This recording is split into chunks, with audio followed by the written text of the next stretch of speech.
तोला न्योता है। ऐसो आबे गुरु मोरे अंगना तोला न्योता है। ऐसो आबे गुरु मोरे अंगना तोला न्योता है। ऐसो आबे गुरु मोरे अंगना तोला न्योता है। न्योता है तोला न्योता है बाबा न्योता है। 18 दिसंबर जन्मदिन के न्योता है। न्योता है तोला न्योता है बाबा न्योता है। 18 दिसंबर जन्मदिन के न्योता है। ऐसो आबे गुरु मोरे अंगना गा तोला न्योता है। ऐसो आबे बाबा मोरे अंगना गा तोला न्योता है।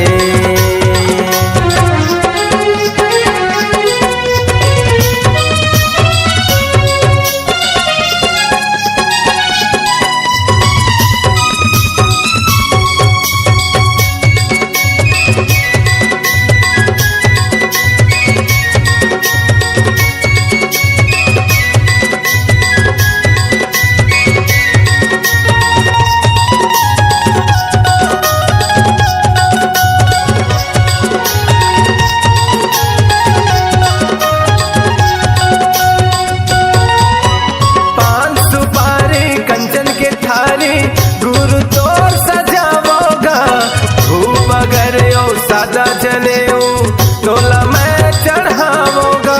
न्योता है न्योता है न्योता है तोला न्योता है। न्योता है न्योता है न्योता है बाबा न्योता है। न्योता है न्योता है न्योता है गुरु न्योता है। पान सुपारी कंचन के थारी गुरु तोर सजावोगा धूप अगर यो सादा जने तोला मैं चढ़ावोगा। तोला मैं चढ़ावोगा। सबो संतो झूलावेगा झूलना तोला न्योता है। ऐसो आबे गुरु मोरे अंगना गा तोला न्योता है। ऐसो आबे गुरु मोरे अंगना गा तोला न्योता है।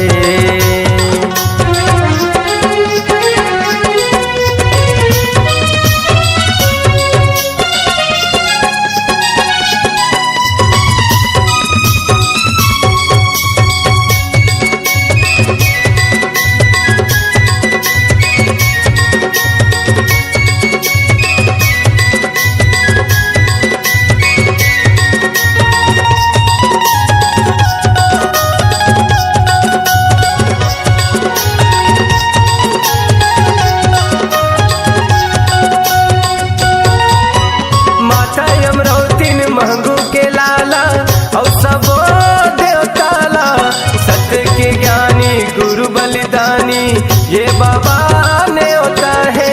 न्योता है न्योता है न्योता है गुरु न्योता है।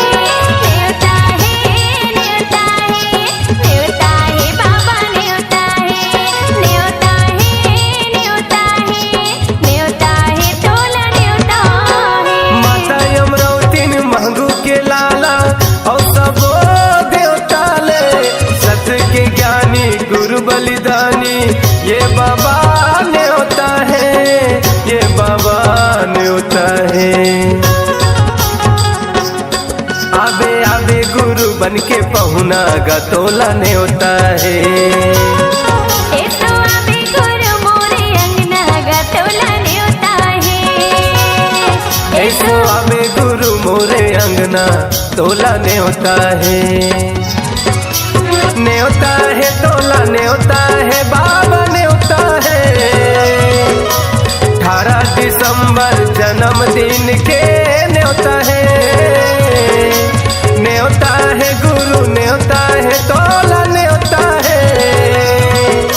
18 दिसंबर जन्मदिन के न्योता है। ऐसो आबे गुरु मोरे अंगना मा तोला न्योता है। ऐसो आबे बाबा मोरे अंगना तोला न्योता है। ऐसो आवे गुरु मोरे अंगना तोला न्योता है। ऐसो आवे बाबा मोरे अंगना तोला न्योता है।